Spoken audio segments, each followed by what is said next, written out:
Hello everyone! Ipapakita ko po sa inyo ngayon, tayo po ngayon, ang vlog po natin ngayon ay magluluto po tayo ng sardinas with spinach po. Ito po ay easy to cook lang po, lalo na po dyan sa Pilipinas. At sa mga OFW po na ang gusto ay easy to cook pero mabitamina po. Ayan po ang ingredients niya, sibuyas, tsaka bawang, siyempre sardinas, at tsaka yung spinach, and then ang cooking oil po natin. So ngayon po magluluto na po tayo. Yan po. Umpisa na po natin ang pagluluto po. Madali lang pong ano po ito, iluto po.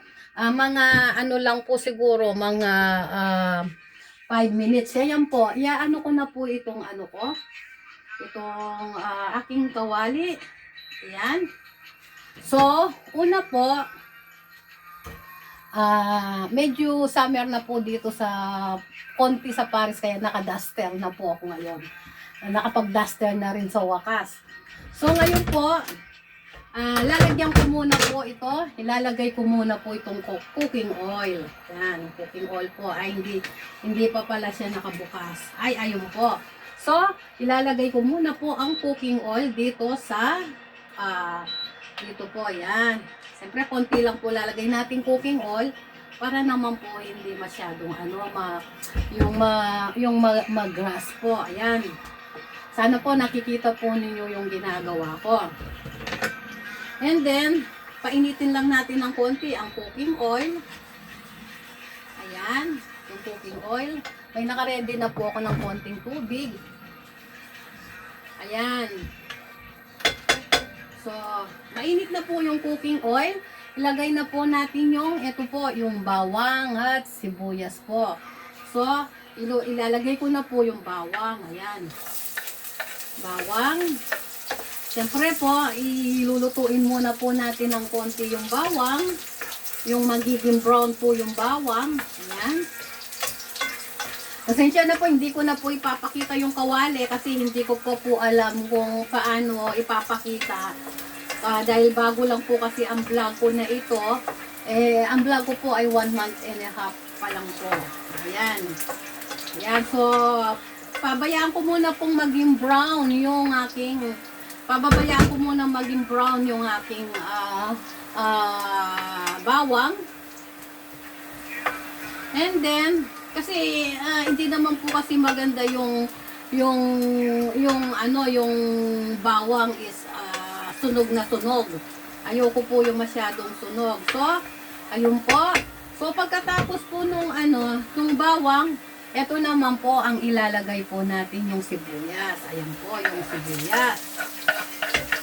Sibuyas. Ayan. So, ganun-ganun lang po natin. Alam nyo po, ito pong sardinas with spinach, madali lang po siyang lutuin. Lalo na po dyan sa Pilipinas, huwag po natin kakainin na puro sardinas. Lagyan naman po natin ng mga gulay para naman po sa mga anak natin may vitamin. At saka sa atin din po. Sabi nga, sardinas with the spinach, it's a good health. Lalo na po yung spinach, maganda po yung pinapakain po natin ng spinach ang ating mga anak para matalino po sila habang tumatalino, habang lumalaki. So, okay na po. Medyo ko muna po itong sounds ko. Baka makapiright po tayo. Ayan. So, okay na po yung Ngayon po, ang gagawin ko po, ilalagay ko na po ilalagay ko na po itong sardinas. Ayan, sardinas. Gigisa na natin yung sardinas. Ayan. Lalagyan po natin ng konting tubig. Yan, konting tubig po. Konting tubig. Lagyan ko na po ng konting tubig. Siyempre, lakasan ko po ng konti ang aking And then, lagyan po natin ng Knorr cubes. Ayan, Knorr cubes. Kahit wala pong Knorr cubes, okay lang po. Basta masarap po tayong magluto. And then, konting asin. Konting asin lang po para hindi maalat. Yan. Konting asin. Ito po yung lunch po namin ngayon. Lunch. Ng aking asawa. Yan. Tapos magpiprito po kami ng hipon. Ayan, o. Lagyan ng konting bechin. Pero kahit di po lagyan ng bechin, okay lang po. Ayan, edi habang ano na po, ilagay na po siyempre yung spinach para po lumambot kagad. Congelé, ang tawag po pala dito sa spinach na ready to spinach congelé sa French. Ayan, ayan po, tignan niyo, ang dali lang po, di po ba? O, ayan. Gaganong-ganon na lang po. Siyempre, hintayin po natin na kumulo. Madali lang po ito. Madali lang lutuin. Lalo na po sa ating mga OFW sa buong mundo na nagmamadaling magluto. Kung gusto natin na makakain ng mabitaminang pagkain sa murang halaga. At kung may mga stock tayong sardinas, ayan. Ayan. Ito po ang lunch namin ng asawa ko. Yan. Siyempre po, konting sabaw lang para hindi naman na ano.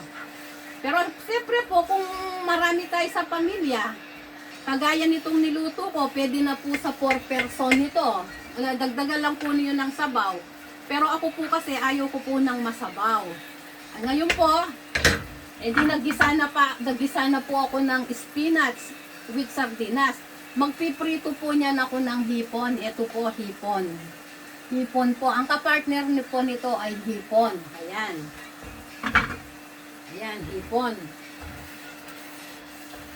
Ayan, iaano ko lang po ito. Ang bilis lang po. Ang bilis lang lutuin itong spinach with sardinas. O, ayan. Gaganon-ganon lang po. Siyempre, tikman lang po natin ng konti yung lasa niya. Okay na po. Malinamnam. Ayan. Ayan, igaganon lang po. Ang tawag po nito, spinach with sardinas. Ngayon po, ayan, ipapakita ko po sa inyo habang niluluto ko po. Wait lang po. Ayan po. Ipapakita ko po sa inyo. Ayan, habang pong niluluto ko. Hindi ko po pa alam kung paano ba ito. Ayan po.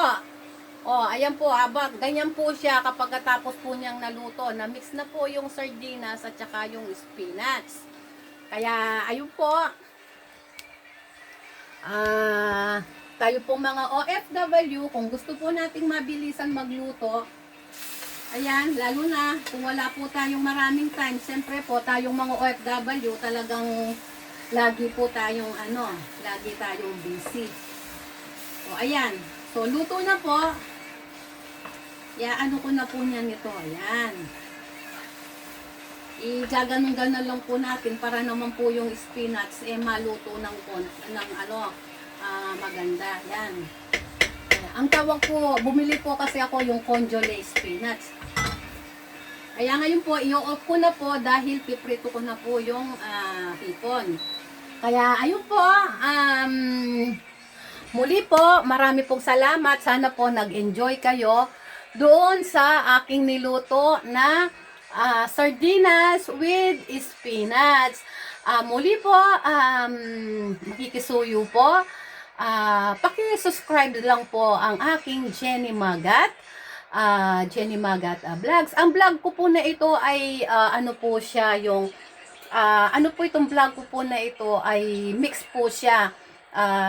Minsan po nagre-reactor din po ako sa mga ibang vlogger at nagbibigay po ng opinion at advice. So please lang po please lang po paki-like, subscribe and share po.